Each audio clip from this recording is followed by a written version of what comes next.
ഇളംപരുതിയുടെ balance തെറ്റി അയാൾ car അവിടുത്തെ മതിലിൽ പോയി ഇടിക്കും. ഇതിൽ ദേഷ്യം വന്ന ഇളംപരുതി റോഡ് സൈഡിലുള്ള ഒരു കല്ലെടുത്ത് ഈശ്വറിന്റെ കാറിന്റെ ബാക്ക് ഗ്ലാസ്സിൽ എറിഞ്ഞു പൊട്ടിക്കും.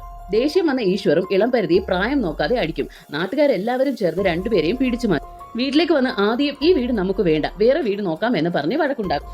ഇപ്പുറത്താണെങ്കിൽ ഓഫീസിലാണെങ്കിൽ ഈശ്വർ ശരിയായി ജോലി ചെയ്യാത്തതിലുള്ള പ്രശ്നങ്ങളുമുണ്ട്.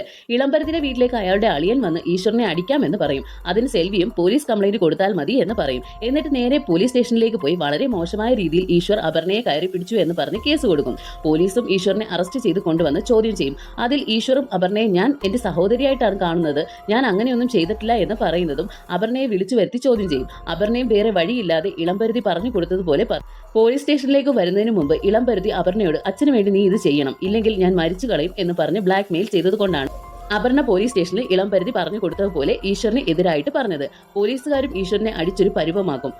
വീട്ടിലേക്ക് വന്ന അപർണയോട് അമ്മ സെൽവി അടിച്ചു എന്ന് പറഞ്ഞ് കംപ്ലൈന്റ് കൊടുക്കാൻ വേണ്ടി പോയതിനു പകരം ഇങ്ങനെ ഒരു കേസിൽ നാണം കേട്ട് കംപ്ലൈന്റ് കൊടുത്തു വന്ന് നിൽക്കുന്നു, നിനക്ക് ബുദ്ധിയില്ലേ, നീ പഠിച്ച പെണ്ണല്ലേ എന്നൊക്കെ പറഞ്ഞ് സെൽവി അപർണയെ വഴക്ക് പറയും.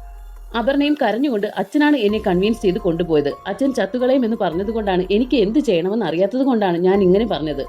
സെൽവിയും അച്ഛൻ അച്ഛൻ എന്ന് പറഞ്ഞ് കാര്യങ്ങൾ ഇതുവരെ കൊണ്ടെത്തിച്ചു, ഇപ്പോൾ നിന്റെ പേരിൽ ഇങ്ങനെ ഒരു കാര്യത്തിന്റെ പേരിൽ കംപ്ലൈന്റ് കൊടുത്ത് വെച്ചിരിക്കുന്നു എന്ന് പറഞ്ഞ് വഴക്കുണ്ടാക്കും.